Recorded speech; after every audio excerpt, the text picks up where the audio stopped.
وَإِنَّكَ لَعَلَى خُلُقٍ عَظِيمٍ۔ السلام علیکم ورحمۃ اللہ وبرکاتہ۔ نحمدہ ونصلی علی رسولہ الکریم، اما بعد فاعوذ باللہ من الشیطان الرجیم، بسم اللہ الرحمن الرحیم۔ رب اشرح لی صدری ویسر لی امری واحلل عقدۃ من لسانی یفقہوا قولی۔ سلام کی فضیلت۔ قال اللہ تعالی وَإِذَا حُيِّيتُم بِتَحِيَّةٍ فَحَيُّوا بِأَحْسَنَ مِنْهَا۔ النساء 86۔ اللہ تعالیٰ کا ارشاد ہے، اور جب تم سلام کیے جاؤ، دعا دیے جاؤ، کوئی دعا تو دعا دو اس سے بہتر کی۔ جب کوئی احترام کے ساتھ تمہیں سلام کرے، زندگی کی دعا دے، تو اس کو اس سے بہتر طریقے سے جواب دو۔ تحیہ کا لفظ حیات سے ہے، اور حیات کہتے ہیں زندگی کو، اور عربوں کے ہاں رواج تھا کہ ایک شخص جب دوسرے کو ملتا تو لمبی عمر کی دعا دیتا، لیکن اسلام میں تحیہ صرف دعائے زندگی نہیں بلکہ دعائے رحمت ہے، سلامتی کی دعا ہے۔ مومن کا خیر خواہ ہوتا ہے، وہ اس کے لیے غائبانہ دعائیں بھی کرتا ہے اور سامنے آ کر بھی۔ سامنے آ کر دعا وہی دے سکتا ہے جو دل سے دوسرے کا خیر خواہ ہو۔ سلام دراصل خیر خواہی کے بیج سے پھوٹتا ہے۔ جب کسی دل میں خیر خواہی کا بیج پڑ جاتا ہے، انسانوں کی ہمدردی اور محبت آ جاتی ہے، تو پھر بہت ہی فطری انداز میں، بہت نیچرل وے میں انسان دوسرے کو دیکھتے ہی رکتا نہیں بلکہ فوراً دعا دیتا ہے۔ تو مومن کا شعار کیا ہوتا ہے؟ سب کا بھلا، سب کی خیر، غائبانہ طور پر بھی اور سامنے بھی۔ اگر دیکھا جائے تو اللہ سبحانہ وتعالیٰ نے ہمیں جو عبادت کے لیے پیدا کیا ہے، وَمَا خَلَقْتُ الْجِنَّ وَالْإِنسَ إِلَّا لِيَعْبُدُونَ، تو اس عبادت کا ایک حصہ تو فارمل ہے جو ہم ایک خاص انداز میں اللہ سبحانہ وتعالیٰ کے سامنے کھڑے ہو کر ہاتھ باندھ کر نماز کی شکل میں ادا کرتے ہیں، اور اس کا دوسرا حصہ حقوق العباد کی ادائیگی ہے۔ اور آپ دیکھیں گے کہ زندگی کے سارے معاملات میں اور انسانوں کے ساتھ معاملہ کرتے ہوئے صبح سے شام تک ہم بہت ساری دعائیں کہہ جاتے ہیں، بہت ساری دعائیں پڑھ جاتے ہیں، دے جاتے ہیں۔ آپ سویرے اٹھتے ہیں، ایک دوسرے کو ملتے ہیں، کسی کو چھینک آئے، کسی کے ساتھ کوئی تکلیف ہو، کوئی بری خبر سنے، تو ہر وقت آپ کی زبان سے کیا نکلتا ہے؟ دعائیں نکلتی ہیں۔ تو دنیا کے معاملات چلاتے ہوئے زبان پر دعاؤں کا آنا کس بات کی علامت ہے؟ کہ آپ کا اپنے رب کے ساتھ ایک مضبوط تعلق ہے اور آپ اپنا فریضہ عبادت ادا کر رہے ہیں۔ آپ اس وقت بھی دعا پڑھ رہے ہیں جب آپ اللہ کے سامنے حاضر ہیں، اور آپ اس وقت بھی دعائیں دے رہے ہیں جب آپ دنیا کے کام کاج کر رہے ہیں۔ صبح جاگنے سے لے کر رات کو سونے تک بے شمار اذکار ہمیں سکھائے گئے، ہر موقع کی دعائیں ہمیں بتائی گئی، اور یہاں بھی ہم دیکھتے ہیں کہ سب سے زیادہ حقوق العباد ادا کرتے وقت، ایک دوسرے سے انٹریکٹ کرتے وقت جو خوبصورت ترین چیز ہم کر سکتے ہیں وہ کیا ہے؟ سلام۔ اور سلام جو ہے وہ کوئی رسمی کلام نہیں، کسی رسم کا ادا کرنا نہیں، بلکہ دراصل یہ ایک سلامتی کا پیغام ہے کہ تم سلامت رہو۔ یہ امن کا پیغام ہے، پیغام امن ہے کہ میرے دل میں تمہارے لیے خیر خواہی ہے، میرے دل میں تمہارے لیے کوئی نفرت نہیں، کوئی گرج نہیں، میں تمہارا اچھا ہی چاہتا ہوں۔ میں کیا چاہتا ہوں؟ سلام کرنے والا دراصل کیا کہہ رہا ہوتا ہے؟ میں کیا چاہتا ہوں کہ تم سلامت رہو۔ سلامت رہو یعنی تمہیں کوئی تکلیف نہ آئے، تمہارا برا نہ ہو، تمہارا سب اچھا ہی ہو، تم پر اللہ کی طرف سے رحمتیں آئیں، سلامتیاں آئیں، برکتیں ہوں، اور تم ہر تکلیف سے محفوظ رہو۔ کس قدر خیر خواہی ہے ان الفاظ میں. آج کے دور میں آپ دیکھیے کہ انسان سے خوف کھاتا ہے، اور شیطان کا کام کیا، ہر وقت دوسروں سے بدگمان رکھ کے ڈراتا رہتا ہے، فلاں تمہارے خلاف یہ نہ کر جائے، فلاں تم کو یہ نقصان نہ دے دے، یہ معلوم نہیں تمہارے بارے میں کیا کہے گا، وغیرہ وغیرہ. یعنی انسان ایک خوف کا شکار رہتا ہے، جبکہ اسلام پیس کلچر کو پروموٹ کرتا ہے اور ریپیٹڈلی کیا کہلواتا ہے صبح شام بندوں سے ایک دوسرے کو سلام کرو. قرآن مجید میں اللہ سبحانہ وتعالیٰ یا ایھا الذین آمنوا کہہ کے حکم دیتے ہیں. سورۃ النور آیت 27 میں آتا ہے یا ایھا الذین آمنوا لا تدخلوا بیوتا غیر بیوتکم حتی تستأنسوا وتسلموا علی اہلہا. اے لوگو جو ایمان لائے ہو، اپنے گھروں کے علاوہ کسی گھر میں داخل نہ ہو جب تک کہ تم ان کو مانوس نہ کر لو اور ان کے گھر والوں پر سلام نہ بھیج لو. سورۃ النور 61 میں آتا ہے فَإِذَا دَخَلْتُمْ بُيُوتًا، جب تم گھروں میں داخل ہو تو کیا کرو، فَسَلِّمُوا عَلَىٰ أَنفُسِكُمْ، اپنے آپ کو سلام کرو. اور یہاں اپنے آپ سے مراد کون ہے، گھر والے ہیں. تم گھر والوں کو سلام کرو گے، گھر والے پلٹ کر کیا کریں گے، وَعَلَيْكُمُ السَّلَامُ، اور تم بھی سلامت رہو، تم پر بھی سلامتی ہو. اور یہ سلام کیا ہے، تحیۃ من عند اللہ مبارکۃ طیبہ. یہ ہے سلام کی ڈیفینیشن. سلام کیا ہے، تحیۃ من عند اللہ، یہ تحفہ ہے اللہ کی طرف سے. دعا سکھائی ہے اللہ نے. کب؟ جب آدم علیہ السلام کو اللہ سبحانہ وتعالیٰ نے پیدا کیا تو اس وقت انہیں فرشتوں کی ایک جماعت کے پاس بھیجا اور کہا کہ جاؤ اور ان کو سلام کرو. گویا سلام اس وقت سے رائج ہے. تحیۃ من عند اللہ مبارکۃ طیبۃ، بہت بابرکت، بہت پاکیزہ. اور نہ صرف یہ کہ آدم علیہ السلام بلکہ تمام پیغمبروں کا یہ شعار رہا ہے. ابراہیم علیہ السلام، ان کا واقعہ قرآن مجید میں آتا ہے هل اتاک حدیث ضیف ابراہیم، تمہارے پاس ابراہیم علیہ السلام کے مہمانوں کی خبر آئی ہے. المکرمین، جو بہت معزز تھے، یعنی فرشتے.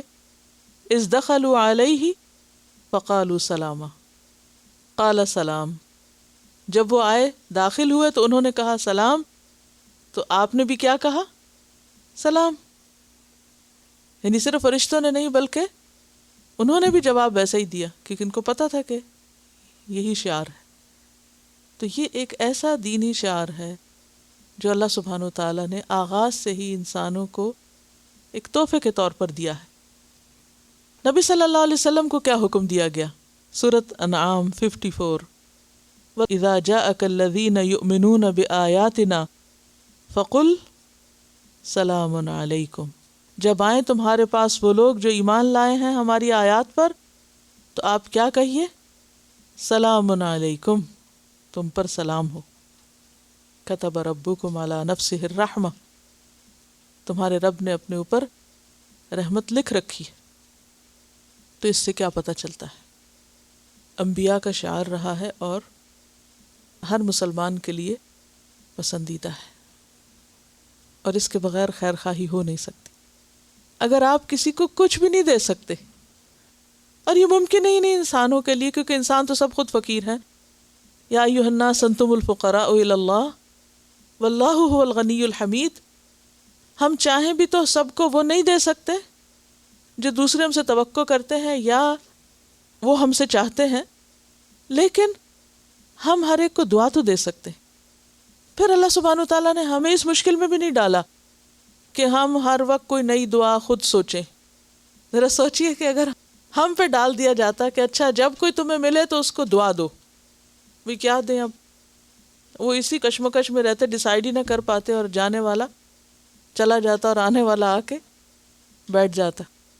تو خود ہی سکھا دیا، تحیۃ من عند اللہ مبارکۃ طیبہ. یعنی کہ کہنے کی ضرورت ہی نہیں ہونی چاہیے کسی کو کہ آپ ہمارے لیے دعا کریں، آپ نے تو پہلے ہی کر دی۔ اور آپ دیکھیے کہ یہ اتنی جامع دعا ہے، اس میں سب کچھ آ جاتا ہے۔ سلامتی میں کیا نہیں آتا؟ صحت، عزت، خیریت، حفاظت، ہر چیز آ جاتی۔ اور پھر اگر اس کو ذرا سا مزید آگے بڑھا لیا جائے رحمت اللہ و برکاتہ، تو پھر تو کچھ بچتا ہی نہیں کہ اس سے زیادہ آپ کسی کو کچھ دے سکیں، کیونکہ جب کسی پر اللہ کی رحمت آ گئی اور اللہ کی طرف سے کسی پر برکتیں نازل ہو گئیں، تو پھر اسے کس چیز کی اور ضرورت ہو سکتی، اس کو اور کس چیز کی کمی ہو سکتی۔ اس کے بارے میں ہم احادیث پڑھتے ہیں۔ پہلی حدیث ہے عن عبداللہ ابن عمرو رضی اللہ عنہما ان رجلا سأل النبی صلی اللہ علیہ وسلم ای الاسلام خیر فقال تطعم الطعام وتقرأ السلام على من عرفت ومن لم تعرف، رواہ البخاری کتاب الایمان۔ سیدنا عبداللہ ابن عمرو رضی اللہ عنہما سے روایت ہے۔ عنہما اس لیے ہے کہ عبداللہ اور عمرو دونوں ہی مسلمان ہیں، عمرو ابن العاص ہیں۔ ان سے روایت ہے کہ ایک آدمی نے نبی کریم صلی اللہ علیہ وسلم سے سوال کیا، اسلام کی کون سی بات زیادہ بہتر ہے؟ آپ صلی اللہ علیہ وسلم نے ارشاد فرمایا، تم دوسروں کو کھانا کھلاؤ اور ہر شخص کو سلام کہو، چاہے تم اسے پہچانتے ہو یا نہیں پہچانتے۔ تو اس حدیث سے یہ بات پتہ چلتی ہے کہ سلام اسلام کی پہچان ہے اور اسلام کا خوبصورت ترین شعار ہے، اسلام کا خوبصورت ترین پہلو ہے۔ گویا دوسرے لفظوں میں جس شخص کے اندر سلام کرنے کی عادت ہے اس کا دین خوبصورت دین ہے، وہ دین کے ایک بہترین حصے پر عمل کر رہا ہے۔ اس کے علاوہ یہ بات بھی یہاں پر ایمفیسائز کی گئی ہے، اس پر بھی توجہ دلائی گئی ہے کہ سلام صرف اپنی جان پہچان کے لوگوں کو نہیں ہونا چاہیے بلکہ ہر ایک کو ہونا چاہیے۔ بعض اوقات ہم کسی مجلس میں داخل ہوتے ہیں، وہاں ہمارے کوئی رشتہ دار یا دوست یا ایسے شخص ہوتے ہیں جو ہمارے پہلے سے ہی ایکوینٹنس ہوتے ہیں، تو ہم بعض اوقات نام لے کر سلام کرتے ہیں، تو ایسا نہیں کرنا چاہیے۔ جب کسی مجلس میں داخل ہوں تو مجموعی طور پر اکٹھے سب کو سلام کریں، یعنی سلام تخصیص کا نہیں ہونا چاہیے کہ خاص اس پر سلام اور اس پر سلام، بلکہ السلام علیکم جمع کا صیغہ ہے۔ حتیٰ کہ جب اکیلے کسی شخص کو بھی آپ سلام کرتے ہیں تو اس وقت بھی السلام علیکم ہی کہتے ہیں۔ تو اس سے کیا پتہ چلتا ہے کہ سب کے لیے سلام ہو۔ اور پھر دوسری چیز تطعم الطعام، کھانا کھلانا، یہ بھی دین کا ایک خوبصورت پہلو ہے۔ تو اس سے پتہ یہ چلتا ہے کہ اللہ تعالیٰ کے حقوق کے علاوہ بندوں کے حقوق میں جو چیز خوبصورتی لاتی ہے، تعلقات کو بہتر بناتی ہے، آپس میں ایک دوسرے کے قریب کرتی ہے، وہ کیا ہے کہ جب کسی سے ملاقات ہو تو سلام کیا جائے، اور پھر اس کے علاوہ کھانا کھلایا جائے۔ کھانا کھلانے سے مراد ضروری نہیں کہ کوئی بڑی دعوت ہی ہو، کوئی بھی چیز جو کسی کی استطاعت میں ہو۔ نبی صلی اللہ علیہ وسلم کا طریقہ ہم دیکھتے ہیں کہ آپ صلی اللہ علیہ وسلم کے ہاں کو بہت گرینڈ پارٹیز نہیں ہوا کرتی تھی، کیونکہ کھانا کھلانے کا مطلب ہم کیا سمجھتے ہیں، بہت بڑا زبردست قسم کا ڈنر تیار کیا جائے اور اس پر لوگوں کو بلایا جائے اور ایک مخصوص قسم کی پارٹی کی جائے اور اس میں ہی دعوت دی جائے، تو یہ تو ہے کھانا کھلانا یا کھانے پہ بلانا۔ اور اس سے کم اگر کسی کو کچھ آفر کیا گیا تو وہ شاید کھانا کھلانا نہیں۔ اور اس کا نقصان کیا ہوتا ہے کہ ہم اس انتظار میں رہتے ہیں، اچھا کبھی کوئی فرصت کے لمحے آئیں اور پھر ہمیں موقع ملے اور ہم پھر نماز روزہ سب بھول کے دنیا کے اور کام، باقی سارے فرائض سے غافل ہو کے پھر ہم کھانے کی دعوت کریں اور اس کو اپنے لیے ایک مصیبت بنا لیتے ہیں۔ نمازوں میں تاخیر، بچے اگنور اور ضروری فرائض سے غفلت، کیا ہو رہا ہے؟ کھانا پک رہا ہے، دعوت ہے، کھانے پہ بلایا گیا ہے. اور بعض اوقات کیا ہوتا ہے، ایسا کھانا وہ اصل مقصد پورا کرنے کی بجائے کیا بن جاتا ہے، نمائش کے علاوہ باعث اذیت. نہ پکانے والے خوش ہو کے پکاتے ہیں، نہ پھر وہ خوشی سے کھلایا جاتا ہے جب وہ خوشی سے کھلایا نہیں جاتا، اور بیچ بیچ میں اپنی تھکاوٹ اور مصروفیت اور اس طرح کی باتوں کے ہنٹ دیے جاتے ہیں، تو کھانے والے بھی خوش ہو کے نہیں کھا سکتے. اور جب ایسی دعوتیں ختم ہوتی ہیں تو بعض اوقات محبت کا ذریعہ بننے کی بجائے الٹا دوری کا ذریعہ بن جاتی ہیں. اس کا یہ مطلب نہیں کہ ایسی دعوت کرنی نہیں چاہیے، جب توفیق ہو کر لیں، کوئی موقع ہو کر لیں، لیکن تطعم الطعام میں کسی کو آدھی کھجور پیش کرنا بھی ہے. طعام کا لفظ صرف کھانے کے لیے نہیں، پینے کے لیے بھی آتا ہے. دلیل آب زمزم کے بارے میں جو حدیث آتی ہے کہ طعام طعم، آب زمزم کیا ہے، وہ بھی کھانا ہے. گویا اگر آپ مثلاً حرم میں ہیں، خود زمزم پینے لگے ہیں، خود پیا، ایک گلاس بھر کے کسی اور کو بھی آفر کر دیا، کتنی دیر لگے گی؟ کچھ دیر نہیں. اب آپ کسی بھی شخص کو اپنے ساتھ آفر کر سکتے ہیں. کچھ خود کھانے لگے، جو کوئی ساتھ بیٹھا اس کو بھی آفر کر دیں، یہ بھی اسی میں آ جائے گا. تطعم الطعام. گھر سے اپنے لیے لنچ پیک کر رہے ہیں، کسی اور کے لیے بھی ساتھ رکھ لیں، کچھ اس نیت سے رکھ لیں کہ یہ میں بھی کھاؤں گی اور فلاں کو بھی دوں گی، یا جو بھی مل گیا اس کو کھلاؤں گی. عام طور پر شیطان دلوں میں کیا ڈالتا ہے، الشیطان یعدکم الفقر، محتاجی کا احساس ڈالتا ہے کہ پھر تم خود کیا کھاؤ گے. تو بات یہ ہے کہ یہ ایک پورا کلچر ہے، ایک خود غرضی کا کلچر ہے جو انڈیویجولزم کی طرف لے جاتا ہے کہ جو کچھ ہے بس میرا ہے، مجھے اس سے کوئی غرض نہیں کہ کوئی بھوکا ہے یا پیاسا ہے، کوئی کھا رہا ہے یا نہیں کھا رہا. ہر ایک اپنا اپنا دیکھے، اپنے آپ کو دیکھے. ہمارے یہاں ایکسٹریمز ہیں، یا ہم دعوت کریں گے جس میں ایکسٹرا پکا کے ضائع کریں گے، یا زیادہ کھلا کے بیمار کریں گے، یا پھر کسی کو چھوٹی سی معمولی ضرورت کی چیز بھی آفر نہیں کریں گے، خواہ اس کی شکل سے نظر آ رہا ہو کہ بھوکا اور پیاسا ہے اور ہمارا ضمیر کہہ رہا ہو کہ اس کو ضرورت ہے، صرف یہ سوچ کے کہ پھر ہم خود کیا کھائیں گے. تو دین کیا ہے؟ اس میں سہولت ہے، آسانی ہے.